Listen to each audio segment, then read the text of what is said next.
Well, it will closely parallel the terms President Nixon offered last May: withdrawal of our forces from Vietnam, return of our prisoners and an accounting of our missing in action, and a ceasefire supervised by an international agency. The shooting would stop, hopefully for good, but this is just another phase in the long conflict. North Vietnam is not giving up its goal of taking over South Vietnam. What it couldn't do militarily, it will now seek to do politically. I want our involvement to end completely, but I fear that it will not. Look for us to be expected to spend billions rebuilding both North and South Vietnam.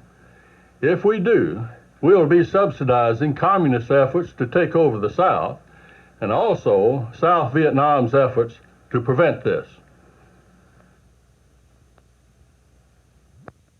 Such a plan is of doubtful constitutionality, for it would have the judiciary performing executive functions. Even Mr. Cox concedes this.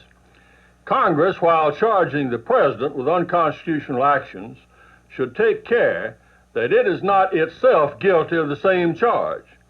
And I don't like the idea of needlessly prolonging this whole investigation.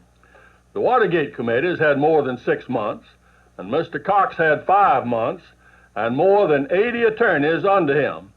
And I don't believe he obtained any indictments, though a couple of minor characters turned government witness and pled guilty to reduced charges.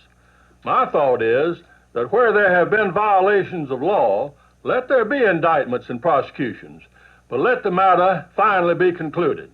The whole nation is suffering.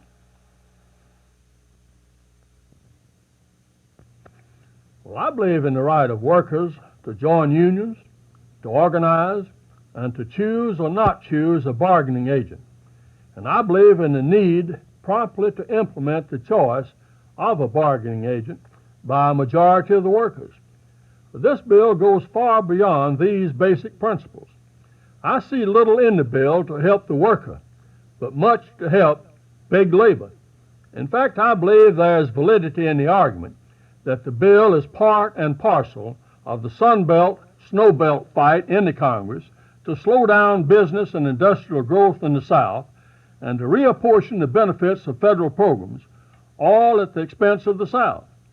In providing for punitive action against business and industry, the bill strikes right at the worker, because if industry is deprived of work, this would hit hardest at the employees themselves.